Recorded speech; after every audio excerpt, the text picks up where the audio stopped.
Bonjour à tous et bienvenue dans cette nouvelle vidéo de notre chaîne Fiscalité Investissement dans laquelle on va traiter comment choisir son pays d'expatriation et ce de manière optimale, que ce soit en 2022 mais ça fonctionne également après.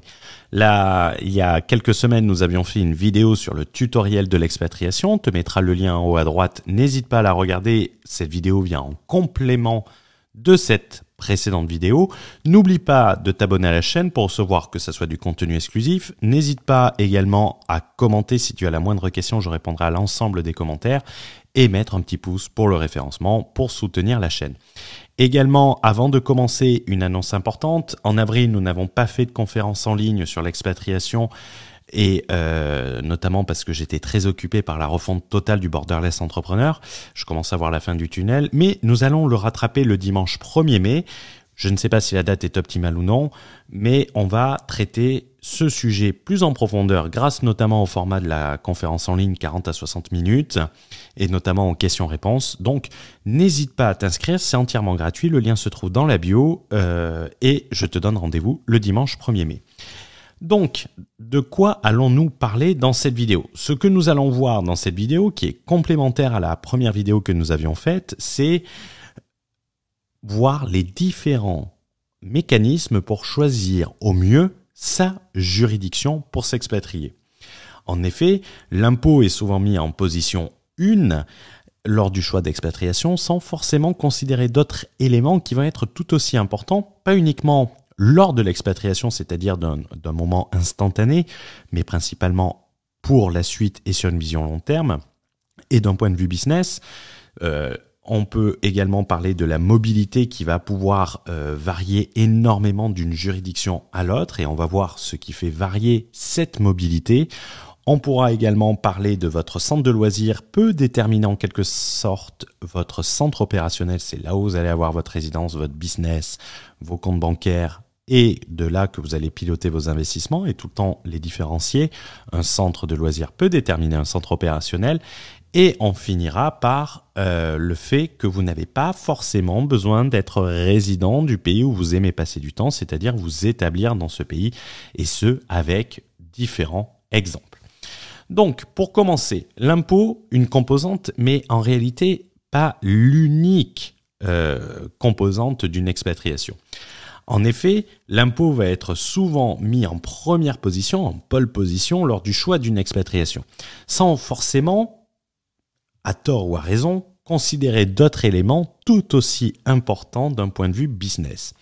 Si, par exemple, on prend l'exemple de Malte, qui a été une destination d'expatriation principalement fiscale, elle a été longtemps marketée et beaucoup moins aujourd'hui. Les gens allaient à Malte parce qu'on leur disait d'aller à Malte et pour les impôts qui n'allaient pas payer à Malte, pas pour les banques présentes, car tout simplement il était quasiment impossible d'ouvrir un compte bancaire dans une banque locale, ou que cela coûtait une fortune pour vous structurer correctement. Donc on passait à travers des LLC américaines ou des sociétés hongkongaises pour faire son business, et le tout sans un réel partenaire bancaire.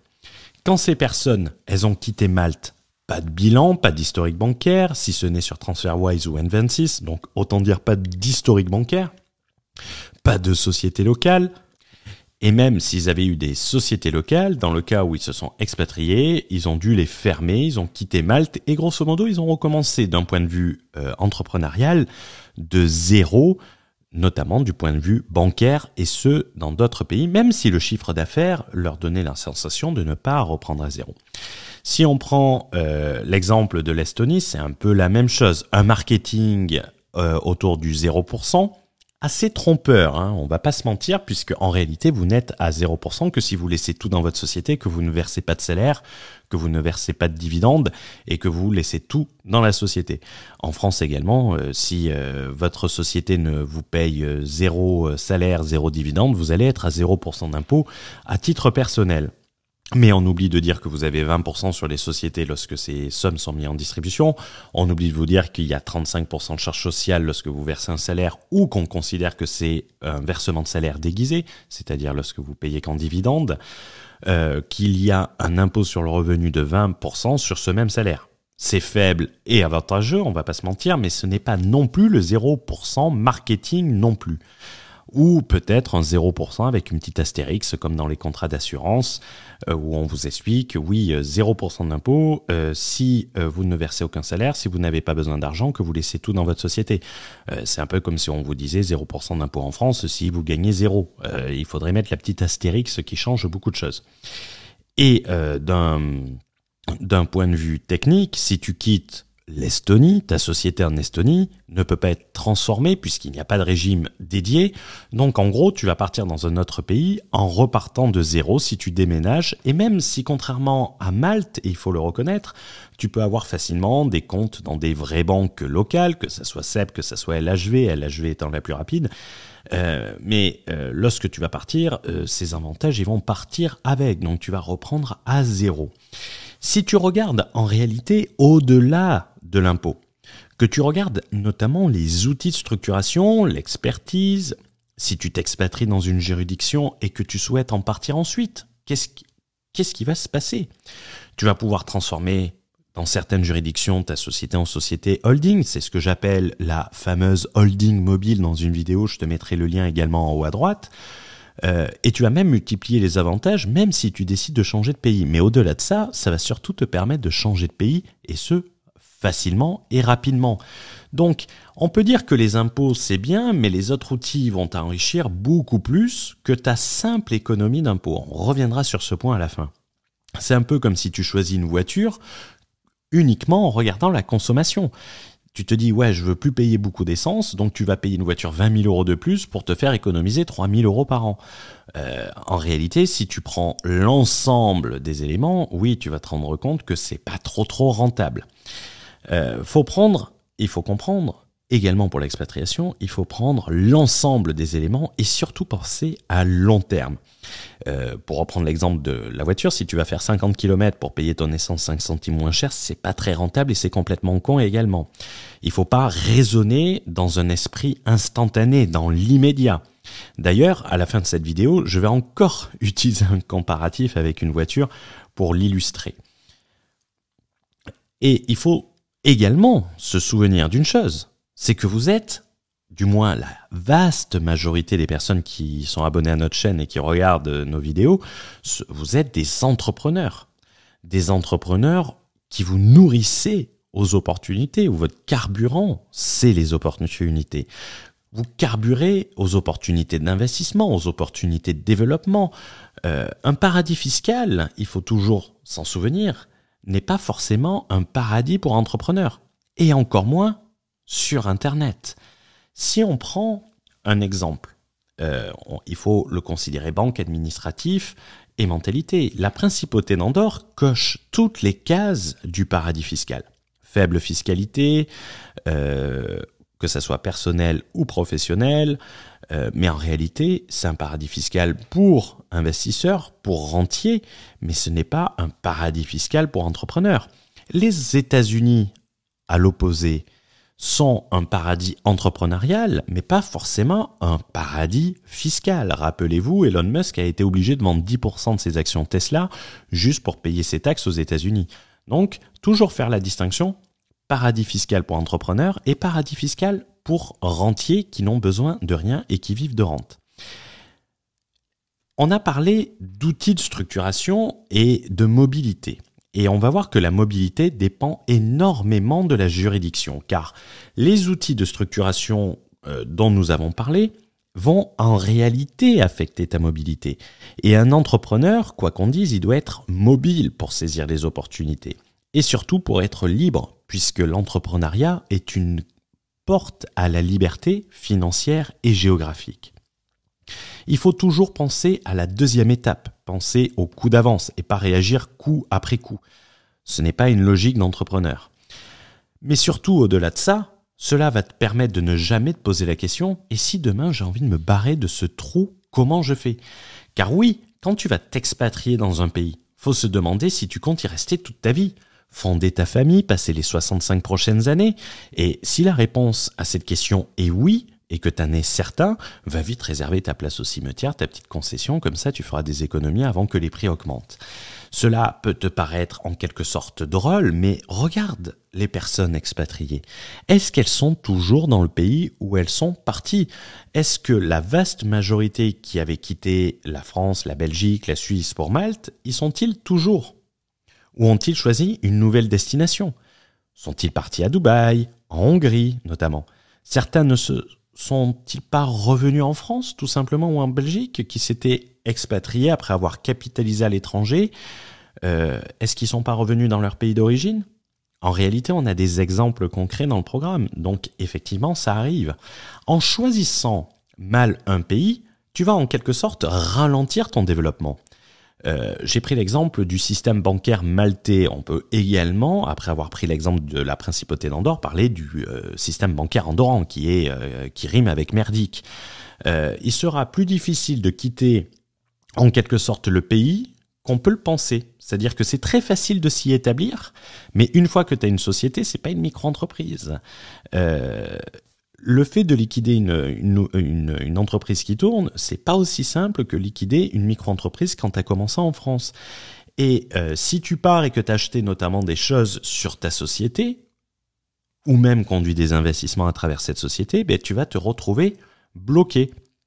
Par exemple, on peut prendre un exemple concret. En Estonie, imbattable au niveau européen, créer une société se fait en ligne, 190 €, 30 minutes, strictement unique en Europe, il faut les féliciter pour ça, ils sont imbattables. Cependant, liquider cette même société qui a pris 30 minutes à créer va te prendre plusieurs mois, va te coûter beaucoup plus cher, même pour une société semi-dormante, c'est-à-dire qui n'a pas énormément d'actifs, qui n'a pas d'historique. Alors, j'ose même pas imaginer si tu as des participations dans d'autres sociétés, que tu investis dans le business d'un pote en prenant des parts dans sa société, des actifs sur la société, des investissements en cours, cela va être infernal, va te faire perdre un temps fou qui va en quelque sorte te bloquer sans le vouloir. Tu vas trouver beaucoup plus simple de rester que passer à travers toute cette étape ultra complexe. Tandis que si d'un autre côté tu choisis une juridiction qui va disposer d'outils de structuration, tu peux partir littéralement en moins d'1 mois, en claquant du doigt, en transformant ta société holding, pas besoin de la liquider. Elle pourra créer des filiales dans les autres pays ou dans le nouveau pays d'expatriation dans lequel tu vas te rendre. Elle pourra même ensuite être apportée à une seconde holding, à une holding de tête, sans passer par la case liquidation, sans passer par la case perte de ton historique bancaire, tout en multipliant tes effets de levier au maximum et donc favoriser l'atteinte de ton indépendance le plus rapidement possible. Et ça, c'est très important de l'avoir en tête. Également, il faut parler, quand on parle d'expatriation, de centre de loisirs versus centre opérationnel. En effet, sur Internet, et tu le sais, tu peux travailler de n'importe où. C'est ce que tout le monde te dit. C'est totalement vrai, on va pas faire mentir. Je peux enregistrer cette vidéo depuis un bateau, sur une plage, à la montagne, à New York ou encore à Bangkok, ça n'a pas d'importance, je peux travailler de n'importe où. Cependant, si on peut travailler de partout, on ne peut pas être basé n'importe où. Juste que cela soit pour encaisser et développer ton business. Si tu es basé au fin fond du Sénégal, sans que ça soit péjoratif pour les Sénégalais, va encaisser du Stripe là-bas. Donc, en gros, pour développer son business, il va falloir avoir ce que j'appelle un centre opérationnel. Bien évidemment, sur Internet, on va te parler de la fameuse société offshore, la clé de tous les problèmes, comme recette miracle. Mais à quoi va te servir ta société offshore et ton compte Wise qui sera rattaché à cette société offshore puisque tu ne pourras pas avoir des vraies banques et quand bien même tu as des vraies banques, tu ne pourras pas avoir les services bancaires. Quand tu vas vouloir diversifier ton activité, tu vas pouvoir juste jouer avec ton cash et tu vas avoir besoin d'énormément de cash, surtout en période d'inflation, ce n'est pas la chose la plus intelligente. Si on prend l'exemple de Wise, de mémoire, ils ont baissé il y a 2-3 jours le seuil de détention de 30 000 €, au-dessus duquel ils te facturent des frais de conservation de devises. Je pense que c'était il y a 2-3 jours, c'est-à-dire avant c'était 70 000 € et maintenant c'est 30 000 €. C'est-à-dire que avoir de l'argent sur son Wise va te faire va te coûter de l'argent de manière régulière. Je n'ai pas ça sur les banques physiques de mon business. Et surtout, je peux capitaliser, emprunter, développer. Et je n'ai pas besoin d'acheter tout cash, ce qui me permet de développer mon business encore plus rapidement en jouant sur la trésorerie. Et ta société offshore, certes, ça va être ultra facile à faire, mais ça va vite devenir un frein quand tu vas vouloir développer, que tu vas voir les autres profiter et avoir monté des investissements et que tu seras toujours là en train de faire des lancements pour capitaliser un maximum puisque tu n'auras pas accès aux outils de financement. Et ton centre de loisirs, d'un autre côté, c'est là où tu vas aimer passer du temps. Tu peux dissocier centre opérationnel et centre de loisirs. Mais il faut bien comprendre que le choix de ton centre opérationnel, dans lequel tu vas avoir ta résidence, ta société, tes banques, va t'obliger de choisir en conséquence les pays dans lesquels tu peux aller et ce, en totale liberté. Par exemple, je pense à un membre du Borderless Entrepreneur qui a développé énormément ses activités aux Philippines, souhaite se rendre là-bas beaucoup plus fréquemment et actuellement il est expatrié à Tallinn. Ce n'est pas l'optimal et il risque de devoir choisir une nouvelle juridiction qui lui permettra d'aller plus souvent là-bas.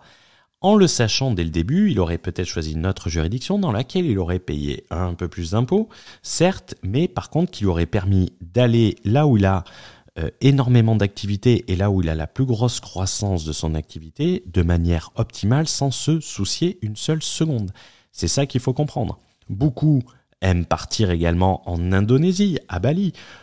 Pour le faire dans les meilleures conditions possibles, il va bien falloir choisir sa destination d'expatriation et ton centre opérationnel. C'est la même chose avec le Mexique. Beaucoup de personnes aiment aller au Mexique pour les libertés, notamment sanitaires, vaccinal, soleil, météo. Mais pour y aller dans les meilleures conditions, si demain ils se font structurer au Mexique, ils vont la sentir passer. Donc c'est très important de le comprendre et ce, dès le début. Et également, il va être important de comprendre que tu n'es pas obligé d'avoir ton centre opérationnel dans le pays où tu aimes passer du temps. C'est-à-dire centre de loisirs et centre opérationnel, le dissocier. Si tu aimes aller dans un pays, si tu es bien structuré, tu n'es pas forcément obligé d'y établir ta résidence fiscale, tu n'es pas obligé d'y établir ta société à condition uniquement d'être bien structuré. Si je prends l'exemple de Dubaï, personnellement, moi je suis pas fan puisqu'il y a une énorme légèreté pour les Français, c'est-à-dire qu'il est très facile de requalifier un résident fiscal à Dubaï lorsque nous sommes français et personnellement, moi j'ai envie d'avoir une sécurité juridique, donc je préfère payer de l'impôt et être en dehors de Dubaï pour atteindre cette liberté et de surcroît pour être résident fiscal à Dubaï, pas pour renouveler son Emirate ID qui est le droit de résider, mais droit de résider ne veut pas dire résident fiscal, il va falloir y passer 6 mois par an, ce qui te limite à la fois la mobilité et ta liberté. Personnellement, je n'irai jamais mettre mon centre opérationnel à Dubaï, par contre, en étant bien structuré, je peux y aller quand je veux et c'est pas ça qui va me poser un énorme problème. C'est important. Le Monténégro ou encore le Mexique, j'en ai parlé du Mexique. Beaucoup de personnes aiment aller, que ce soit au Mexique, au Monténégro, pour un cadre de vie. Fiscalement, c'est très intéressant. Et notamment l'impact du confinement et des libertés. Cependant, d'un point de vue business, qu'on soit sincère, et notamment lorsqu'on a besoin de tous les outils Internet, ce n'est pas du tout l'idéal. Même si tu as un bon niveau de taxation. Rien ne t'empêche d'y aller en étant bien structuré, d'éviter d'être considéré comme résident fiscal, et même si on te le considère résident fiscal, d'y faire échec. Ça, je vous renvoie à la vidéo comment s'expatrier. Donc, c'est pas obligatoire d'avoir son centre de loisirs dans le même lieu que son centre opérationnel. C'est ce que je disais également aux personnes qui l'année dernière voulaient aller à Malte, où c'est très difficile, où il y a énormément de paperasse. Mais vas-y, mais tu n'es pas obligé d'être résident là-bas. Et tu peux y aller régulièrement pour la communauté, pour rencontrer les gens et te développer. C'est pas eux qui vont venir te dire quelque chose.